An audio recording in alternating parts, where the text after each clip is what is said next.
Halo teman-teman pecinta aglonema, jumpa lagi dengan Riman Vlog dan ABC Garden. Di kesempatan kali ini, saya akan berbagi pengalaman soal pupuk organik. Jadi sebenarnya, di sekitar kita itu ada hewan atau ternak yang menghasilkan kotoran serta urin, dan itu bisa jadi alternatif penyubur aglonema kita. Bagaimana caranya dan jenisnya apa saja, ternak-ternak tersebut nanti akan saya paparkan lengkap, baik kandungan nutrisi, perbandingan dari hewan yang satu dengan hewan yang lain. Simak selengkapnya.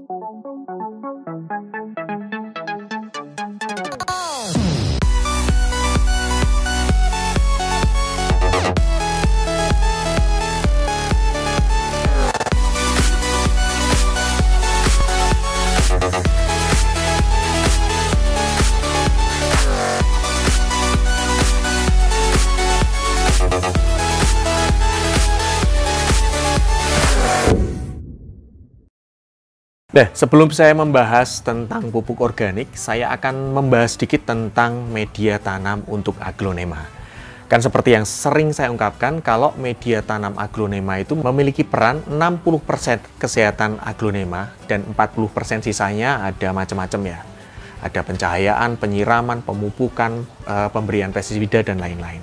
Nah, 60% inilah media tanam yang nantinya jadi rumah yang nyaman untuk aglonema sehingga bisa bertumbuh dengan optimal. Nah, saya juga sering mengungkapkan kalau media tanam aglonema itu sebaiknya memiliki 5 syarat. Media tanam harus poros. Poros ini ketika diguyur air, dia akan ngocor deras bebas hambatan.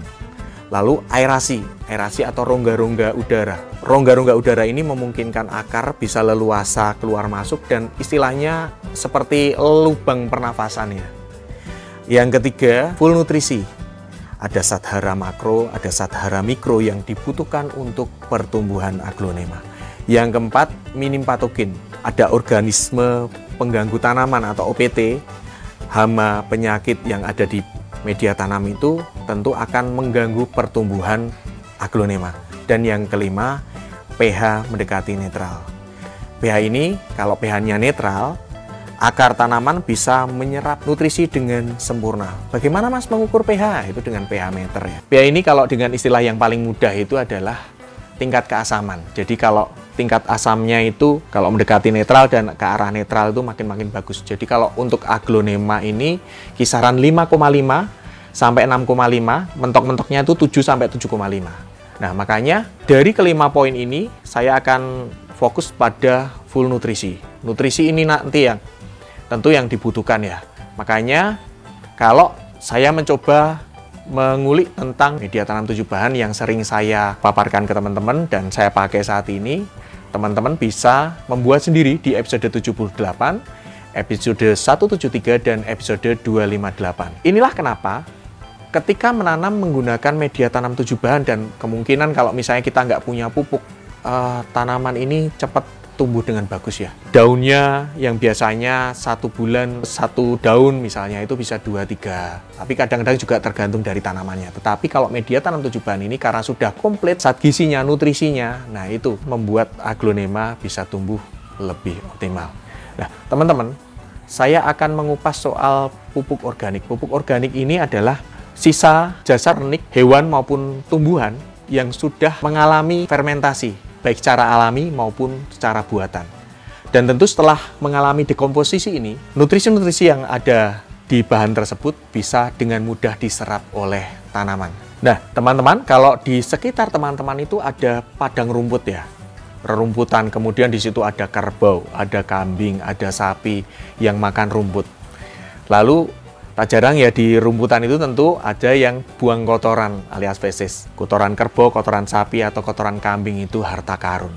Karena kalau kotoran tersebut sudah mengalami fermentasi atau dekomposisi ya, sehingga unsur-unsurnya diubah, mikroorganismenya sudah mengurai dan itu layak untuk tanaman, ya udah bisa diaplikasikan ke aglonema kita. Masing-masing hewan ini memiliki kandungan nutrisi yang berbeda. Misalnya kalau kuda dibandingkan dengan kerbau, mungkin nutrisinya tinggian mana gitu kan.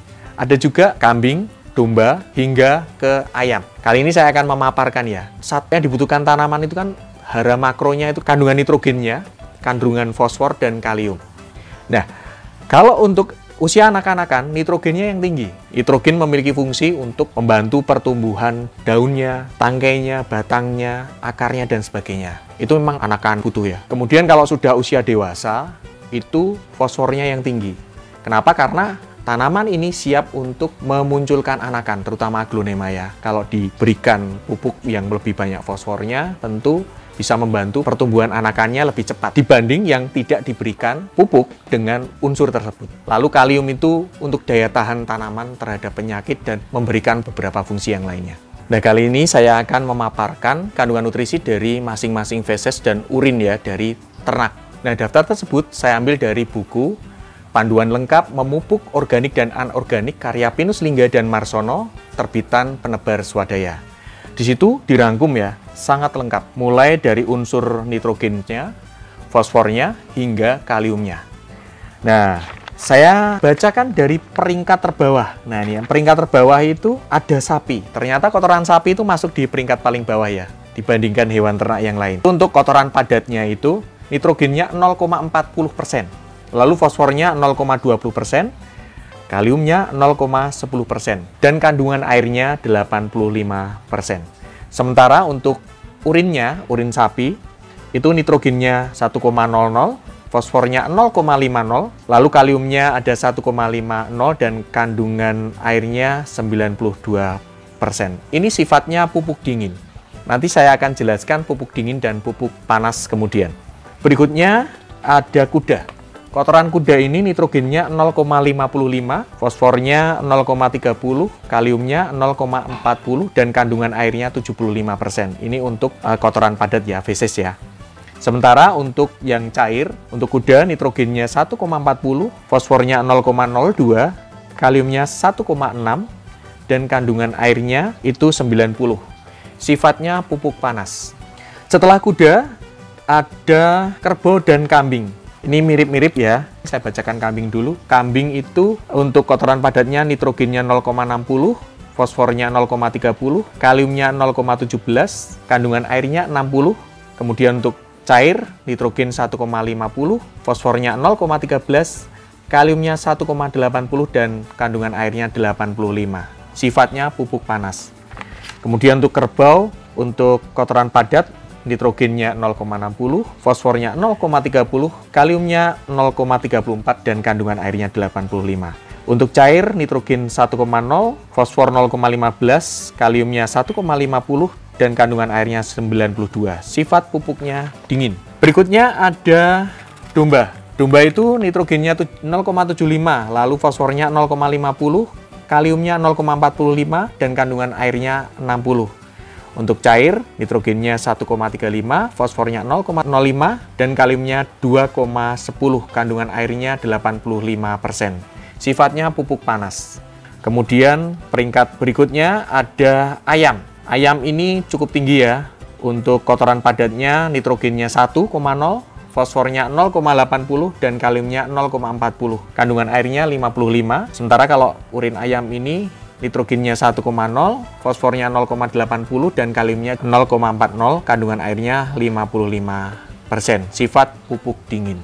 Kenapa pupuk dingin dan pupuk panas? Jadi dari buku tersebut diungkapkan pupuk panas ini sebenarnya mengalami dekomposisi yang sangat cepat sehingga terjadi pemanasan. Sementara yang pupuk dingin ini fermentasi alami ya, itu sangat lambat sehingga tidak mengalami pemanasan. Nah, kalau teman-teman mengaplikasikan pupuk yang istilahnya ya, kalau kita begitu ternak tersebut mengeluarkan kotoran, lalu kotoran tersebut diaplikasikan ke tanaman, yang terjadi adalah tanamannya bisa mati, terutama yang tadi sifatnya pupuk panas. Sementara untuk yang pupuk sifatnya dingin, kotoran ternak tadi, itu pun diaplikasikan meskipun tanamannya baik-baik saja, tetapi karena belum terurai ya oleh mikroorganismenya, sehingga nutrisi di dalam kotoran tersebut tidak bisa diambil untuk pertumbuhan aglonema dengan optimal. Nah, makanya tetap kuncinya adalah ditunggu sampai benar-benar terfermentasi atau mengalami dekomposisi. Kalau enggak, teman-teman bisa mempercepat fermentasi dengan fermentasi buatan ya. Itu banyak mereknya, mulai dari E4 yang sering digunakan, itu kan perlu molase, kalau enggak silakan gunakan Neoactive RJ37. Nah teman-teman, saya kan pernah membuat beberapa tutorial ya, misalnya untuk fermentasi kotoran kambing. Nah itu ada di sini nih. Nah di sini saya menggunakan Neoactive RJ37. Di situ takarannya pakai takaran yang cukup tinggi 20 ml per 1 liter air. Itu hanya 3 hari sampai 1 minggu lah. Kotoran kambingnya sudah hancur dan sudah bisa untuk diaplikasikan ke tanaman. Itu ya untuk kalau mau melakukan fermentasi cara buatan. Nah teman-teman, ciri-ciri kotoran tersebut sudah bisa digunakan itu sangat mudah. Kalau di kotoran itu masih bau amoniak ya sangat menyengat, nah itu berarti jangan sampai digunakan dulu. Kalau itu sudah cara tekstur itu remah, ya kan, lalu setelah dibauin tuh nggak keluar bau, bahkan cenderung baunya itu nggak bau busuk tapi seger, nah itu sudah bisa digunakan untuk tanaman. Ciri-cirinya seperti itu. Jadi misalnya nih teman-teman ya datang ke tanah lapang gitu, duduk gitu kan, loh kok ada kayak kotoran coklat gitu kan, itu mungkin bekas tai, tapi diginikan, loh kok nggak bau. Nah itu sudah terfermentasi secara alami dan itu subur banget sifatnya, sesuai dengan tadi kandungannya, berapa persennya. Dari sekian hewan ternakan, ayam yang paling tinggi ya. Lalu berikutnya ada domba. Setelah domba lalu ada kambing atau kerbau, kemudian kuda, baru sapi. Tapi ternyata masih ada satu lagi yang lebih tinggi kandungannya. Nah, ternyata bukan hewan ternak, tetapi kotoran burung liar atau disebut guano. Yang sering dicari atau digunakan untuk tanaman itu adalah kotoran kelelawar.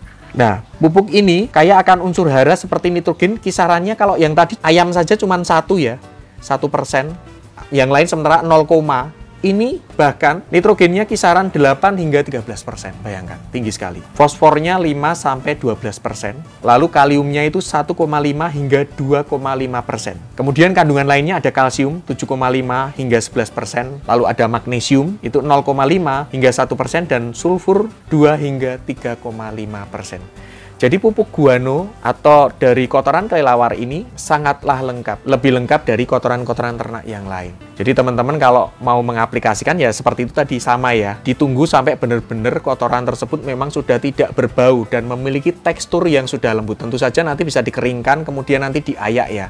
Habis itu bisa untuk diaplikasikan. Atau kalau mau praktis ya, daripada teman-teman harus ke gua-gua ya kan, cari kotoran kelelawar, teman-teman langsung beli ini. Ini adalah granul RJ37, kebetulan stikernya nggak ada ini. Granul RJ37 ini dari kotoran kelelawar. Produsen RJ37 itu memang sudah mengemas kotoran kelelawar itu, sudah melewati proses fermentasi dan dijamin bagus, tinggal ditabur saja. Jadi ini sudah ada perekatnya ya, bulat-bulat gini, tinggal tabur, ya kan. Ini bisa diaplikasikan 1 bulan sampai 2 bulan sekali lah ditabur. Ini nitrogennya tinggi, fosfornya tinggi, kaliumnya tinggi juga, zat hara lain yang dibutuhkan tanaman juga cukup tinggi. Jadi ini sangat bagus. Nah kemarin juga saya pakai di rinjani saya yang saya repotting. Jadi memang kalau kita menyediakan nutrisi yang tepat untuk tanaman ya aglonema kita bisa tumbuh makin cantik. Bagaimana kalau dibandingkan dengan casting? Casting ini pupuk berasal dari cacing atau nama latinnya Lumbricus rubellus. Nah, itu cacing itu kan dia sudah memakan renik-renik jasad-jasad yang ada di tanah, lalu kotorannya itu dikeluarkan dari tubuh cacingnya, dan biasanya teman-teman bisa lihat ya, di tanah itu ada kayak gemburan-gemburan, butiran-butiran, nah itu kotoran cacing sebenarnya. Nah, kotoran cacing ini bahkan disebut-sebut lebih tinggi dari guano kandungan haranya ya. Hara makro maupun mikro, bahkan lebih lengkap lagi. Sayangnya di buku tadi saya tidak menemukan berapa persentasenya secara lengkap, secara detail. Jadi teman-teman kalau casting juga ini bisa menjadi alternatif ya untuk teman-teman yang mungkin pengen mendapatkan pupuk yang lebih lengkap lagi. Dari pupuk kandang atau pupuk organik tersebut, tentu ada yang disebut pupuk anorganik. Pupuk anorganik yang beredar itu banyak, salah satunya adalah pupuk daun. Teman-teman mengenal ada Gromor, ada Gandasil, ada juga kalau di RJ37 itu PCP, pupuk cair plus ya. Lalu ada Growtop D juga itu. Biasanya kalau untuk istilahnya D itu untuk daun, B itu untuk bunga gitu kan. Tetapi sebenarnya D itu kandungan nitrogennya lebih tinggi. Kemudian untuk B ini kandungan fosfornya lebih tinggi, plus kaliumnya. Jadi kalau biasanya ya, saya tuh mengaplikasikan pupuk itu seperti ini. Biasanya saya menggunakan pupuk organik cair RJ37 itu seminggu sekali ya, karena sifatnya organik, nggak masalah, lebih banyak. Lalu pupuk daun yang kandungan fosfornya lebih tinggi, itu contohnya saya menggunakan Growmore, itu aplikasinya sebulan sekali atau 3 minggu sekali. Itu saya memilih yang 10-5-5-10, misalnya ini contoh ya. Ini fosfornya 55, nitrogennya 10, kaliumnya 10. Fosfornya ini lebih tinggi. Nah, kenapa kok POC RJ37 ini seminggu sekali ya? Karena organik, sifatnya organik itu untuk ke media tanam nggak masalah. Sementara anorganik ini cuman sebulan sekali atau per 3 minggu sekali. Itu alasannya karena POC ini kan lebih banyak unsur N-nya, nitrogennya. Sementara di kandang saya ini banyak yang anakannya. Kemudian untuk menyeimbangkan, nah indukan-indukannya juga butuh fosfor, makanya diberikan pupuk daun. Pupuk daun ini diaplikasikan, disemprotkan di bawah daun, letak stomata atau mulut daun, sehingga langsung terserap oleh tanaman dan bisa untuk pertumbuhan yang optimal. Jadi tanaman yang dewasa ini bisa menumbuhkan anakan. Gitu kan? Nah, pupuk yang anorganik bila diguyurkan ke media tanam itu, biasanya nanti kalau itu dilakukan terus-menerus, cara rutin dan lama-kelamaan itu kan bisa membuat sisa-sisa pupuk yang tidak terurai itu bisa menjadi racun ya. Makanya memang paling bagus idealnya itu pupuk anorganik diterapkan, disemprotkan di bawah daun, letak stomata yang lebih banyak sehingga tidak mengenai banyak ke media tanamnya. Tapi ini hanya contoh saja teman-teman. Teman-teman bisa menggunakan yang lain. Misalnya teman-teman seminggu sekali pakai organiknya, gitu kan. Lalu untuk kebutuhan fosfornya lebih tinggi bisa menggunakan Gandasil B. Nah kalau di RJ37 itu ada PCP, pupuk cair plus RJ37. Kan ada pupuk cair plus RJ37 yang biasanya saya sampaikan itu kan. Dan ada yang PCP bunga dan buah yang tutupnya warna merah. Nah itu juga bisa menjadi alternatif. Harganya relatif terjangkau ya, daripada yang mungkin, mohon maaf ya, ini Growmore itu kan memang pupuknya namanya juga made in USA ya, Amerika, jadi perlu diimpor dari sana, harganya mahal gitu. Nah, saya kira cukup ya teman-teman bisa menerapkan apa yang saya sampaikan. Jadi teman-teman bisa membuat sendiri pupuk yang ada dari lingkungan sekitar, kotoran ayam, kotoran kuda bahkan ya kan, atau kotoran kelelawar, mungkin rumah teman-teman dekat gua, tinggal diambil, difermentasi dulu, bisa diaplikasikan. Atau teman-teman juga bisa mengaplikasikan pemupukan seperti yang saya lakukan. Jadi kalau saya simpulkan, media tanam 7 bahan sudah memenuhi unsur-unsur zat hara makro maupun mikro ya untuk tanaman aglonema. Kemudian biasanya saya mengaplikasikan pula pupuk slow release. Slow release-nya itu kadang granul tadi atau Osmocote atau Escacote. Nah itu tergantung teman-teman, itu ada nitrogennya yang tinggi atau yang seimbang, N/P sama K-nya itu seimbang, atau P-nya yang tinggi, tergantung teman-teman. Kalau P-nya yang tinggi tadi untuk yang tanaman dewasa. Nah itu biasanya saya berikan untuk cadangan, karena itu sifatnya slow release ya. Tapi kalau teman-teman sudah melihat pertumbuhannya kok kurang bagus, mungkin nutrisinya kurang, teman-teman bisa ditambahkan dengan pupuk organik tadi. Kalau saya yang sudah ada itu pupuk organik cair dari RJ37. Lalu setelah itu anorganiknya bisa diaplikasikan semprotan ke bawah daun letak stomata. Nah, tapi teman-teman harus bisa mengira-ngira. Jadi gini, kalau misalnya terlalu sering, terutama nih ya pupuk-pupuk anorganik seperti Gandasil D, Gandasil B, Growmore, dia memiliki kandungan unsur hara makro dan mikronya itu kan cukup tinggi ya. Kalau misalnya diterapkannya secara seminggu sekali misalnya Growmore atau Gandasil itu, yang terjadi justru malah tanamannya gosong-gosong karena kelebihan pupuk ya. Nah itu makanya hati-hati, teman-teman harus mengira-ngira. Oh ini 7 bahan sudah banyak nih nutrisinya, sudah ada cadangannya, yaudah pemupukannya jangan terlalu banyak. Tetapi kalau misalnya biar seger, nggak apa-apa, pakailah yang organik. Contohnya tadi pupuk organik cair. Atau pengaplikasiannya dengan pupuk kandang tadi yang sudah difermentasi atau terfermentasi secara alami, diaplikasikan. Dan teman-teman yang tahu sendiri tanamannya, takarannya seperti apa, kira-kira seperti apa, kondisi daun seperti ini. Kita jadi tahu, kalau yang sudah biasa itu menanam, akan ketahuan ini tanaman ini kok kutilang ya, kurus tinggi langsing, itu gara-gara memang penyakit atau memang malnutrisi atau kurang nutrisi di media tanam. Jadi ketika sudah yakin itu terjadi malnutrisi, jangan satu-satunya udah reporting aja, ganti media tanamnya. Karena kadang media tanam kalau sudah terlalu banyak mendapatkan semprotan pestisida kimia ya, kemudian residu dari pupuk anorganik tadi, itu kan tidak bisa terurai, makanya sudah jadi aus, rusak, bahkan malah nanti jadi racun bagi tanaman. Makanya reporting aja, ganti media tanamnya, lalu diberikan pupuk yang sesuai dengan dosisnya. Nah teman-teman, lagi-lagi saya sih mengaplikasikan pupuk organik dan anorganik itu secara seimbang. Artinya saya berikan pupuk anorganik itu kalau memang benar-benar dibutuhkan. Itu seperti ketika saya mengaplikasikan pestisida.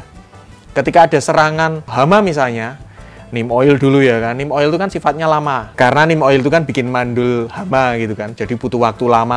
Tapi kalau sudah masif, harus diaplikasikan insektisida kimia, ya wes semprotin aja. Sesekali ya, misalnya saya 2-3 bulan sekali. Seperti itu, dan ketika memang itu serangannya sudah kira-kira nanti akan besar dan parah gitu. Cukup sekian konten kali ini, semoga bermanfaat dan bisa menambah semangat kita untuk merawat aglonema, sehingga mungkin saat ini sedang terbebani masalah kehidupan, langsung loss, langsung ringan karena kita hilang stresnya setelah melihat keindahan aglonema. Terima kasih banyak, sampai jumpa di konten-konten kami selanjutnya.